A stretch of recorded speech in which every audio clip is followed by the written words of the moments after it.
পরিপূর্ণ। আমরা এটা মেনে নিতে পারবো না।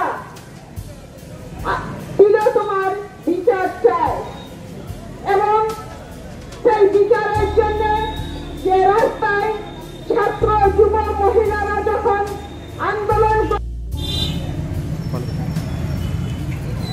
আজকে আগস্টের 8 তারিখে আমরা দেখেছি এবং সেই দিন থেকে আমাদের গণসংগঠন ডিআইএফআই, এসএফআই এবং মহিলা সংগঠন রাস্তায় আছে।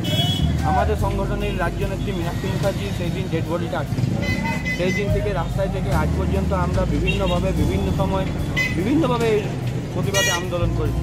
কিন্তু আমরা যখন দেখলাম সিবিআইয়ের হাতে এই কেস গেল এবং সুপ্রিম কোর্ট স্বপন্ডিত মামলা করলো এই ঘটনার বিরুদ্ধে, তারপরেও আমরা দেখলাম 2-3 দিন আগে যে সন্দীপ ঘোষ এবং তাদের সামনে রশিদ জামিন হয়।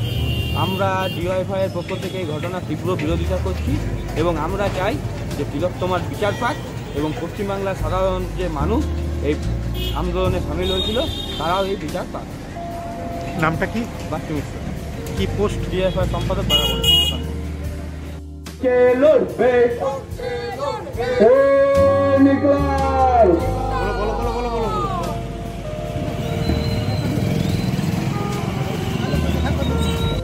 প্রতিবাদ করা দেখুন, পরিকল্পিতভাবে যে প্রতিবাদ সে প্রতিবাদ হচ্ছে না, তারা সব ঘরে ঢুকে যাচ্ছে।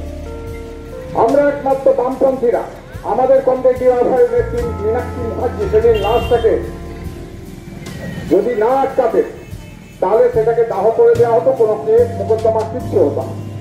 তো আপনাদের কাছে একটাই কোশ্চেন, দেখেন ওদের নেতৃত্বরা বিভিন্ন জায়গায় বলে বেড়াচ্ছে আমরা যেন কি মমতা ব্যানার্জিকে বিপদে ফেলার জন্য এটা নিয়ে বেশি আন্দোলন করছি।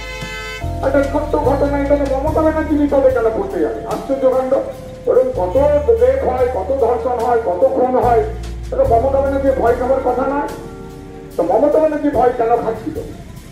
মমতা ব্যানার্জি ভয় খাচ্ছিল এটার জন্য যেটা সাধারণ শুধু একটা ধর্ষণ এবং ধর্ষণের ফলে খুনের ঘটনা নয়, সারা পশ্চিমবাংলা জুড়ে যেভাবে টাকা ইনকামের যে ষড়যন্ত্র, যে চক্রান্ত, যে সংগঠিত অপরাধের যে ধারা চলছে, সেই ধারা অনুযায়ী ওই মেডিকেল কলেজগুলোতে প্রত্যেকটা সেমিস্টারের পরীক্ষা পাস করবার জন্য 10 লাখ করে টাকা ডিমান্ড করা হতো।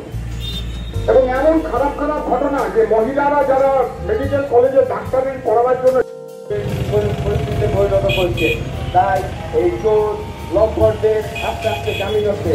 তার আগে আমরা লক্ষ্য করেছি চাকরি দুর্নীতি, শিক্ষায় চাকরি দুর্নীতির মামলায় প্রাক্তন শিক্ষামন্ত্রী 500 টাকা। তাহলে কি আস্তে আস্তে আরএসএসের 2টি শাখায়, এক শাখা তৃণমূল, এক বিজেপি, তাদের কি মিলনের ফলে এই ফল? আমাদের এটাই প্রশ্ন যে তৃণমূলকে তাড়াতে বিজেপি এবং বিজেপিকে তাড়াতে তৃণমূল, যে কথা প্রচলিত আছে সেটা সম্পূর্ণ মিথ্যে। একমাত্র বামপন্থীরাই বিজেপির কর্মীদের কাছে একান্তভাবে অনুরোধ করছি, আপনারাও চোখ খুলে দেখুন, আপনারাও দেখুন আপনারা কোন পথে যাচ্ছেন। আপনাদেরকে যে ভুল ধারণা সৃষ্টি হয়েছে তারা প্রতিবাদ করুন। আপনারা শুনলেন যে আরজিকরের ঘটনা বারে বারে যে যারা দুষ্কৃতী তারা কিন্তু ক্ষমা পেয়ে যাচ্ছে। পশ্চিমবঙ্গ কলকাতায় মেডিকেল কলেজ হসপিটালে যে ডাক্তার মহিলাকে নির্যাতন, খুন এবং ধর্ষণ করা হলো, আর আমরা দেখছি যে মেয়েদের নিজেদের কর্মস্থলেও সুরক্ষিত নয়। তাদের মাথায় আছে আমাদের তৃণমূল কংগ্রেসের বসিয়ে দেওয়া মাতব্বরেরা, এবং এই ফলে এই যে টাকা আদায় যে চক্রান্ত দিকে দিকে চলছে, টাকা কালেকশন, খালি টাকা। আমরা তো জানতাম বালির টাকা, কয়লার টাকা, কিসের টাকা নেই। ছোট ছোট ছেলেমেয়েদের বই থেকে আরম্ভ করে, খাবার থেকে আরম্ভ করে, মিড ডে মিল থেকে আরম্ভ করে, 100 দিনের কাজ থেকে আরম্ভ করে, হাসপাতালে ওষুধ বিক্রি পর্যন্ত কোটি কোটি টাকার জাল কারবার চলছে। আমাদের ঘরের মা বোনদিকে একটু মুখে কিছু ছড়িয়ে দেওয়া হচ্ছে যাতে চুপ করে থাকো, ভোটটা শুধু দাও আর ঘরে চুপচাপ বসে থাকো। আজ দেখুন এখান দিয়ে ধানের খড়ের যে বস্তাগুলো পেরেছে, যে পালুগুলো যাচ্ছে দেখছেন, খড়ের বোঝা।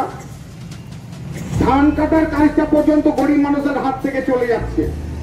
স্বাভাবিক নিয়মেই বড় বড় মেশিন এসছে, সেই মেশিন ধান কেটে রাস্তায় ফেলে দিচ্ছে, ধান একদম টোটাল